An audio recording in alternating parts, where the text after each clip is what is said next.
Today, let's make flank steak fajita roll-ups. Check this out.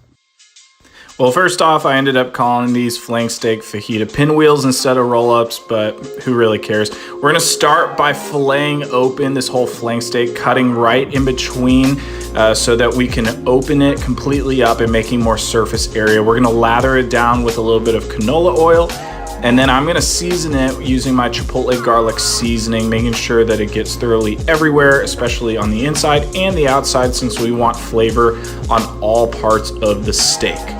If you don't have my seasonings, you can find them linked in my bio or on Spiceology.com. Next, let's take some sliced bell peppers and red onions, and we're gonna disperse them evenly over the whole flank steak. Taking some pepper jack cheese, we're gonna do the same thing. You can also use Monterey Jack, or honestly any other cheese. It's really up to you. Next, we're gonna roll it together, making sure that it's super tight. Don't be afraid if some of the cheese or some of the ingredients kind of falls out. It's not a perfect science. We're going to take some trussing string and tie it very tightly at about 1.5, maybe 2-inch segments. Once it is tied tight, we're gonna cut off the ends of the strings, making sure that we actually don't add that into the grill because we don't want that.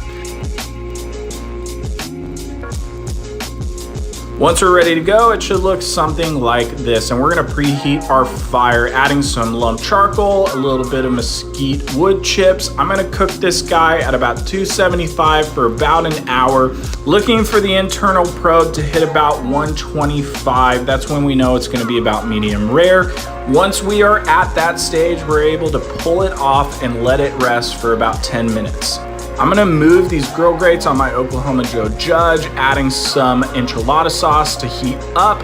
We're gonna sear off this steak after it's rested for about 45 seconds to a minute per side, just to get some really good grill marks and a really nice crust on the outside.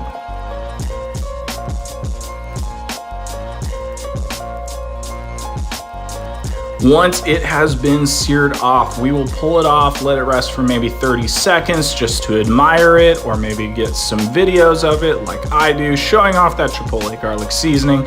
And next, we're gonna slice into this guy. Cutting between the trussing strings, you're gonna have individual steaks that you can take off the trussing strings later. Just look at that gooey cheese that's coming out of the center. Once it is sliced up, you are ready to serve this as is, but I added a little topping of enchilada sauce because I thought it would be really fun and nice zesty flavor. Dousing it down with some of that sauce and topping it with some chopped cilantro, we are ready to dive into this. This is such a fun recipe to make for the whole family, for friends, really whatever. You can find this whole recipe linked in my bio or on my blog. Cheers.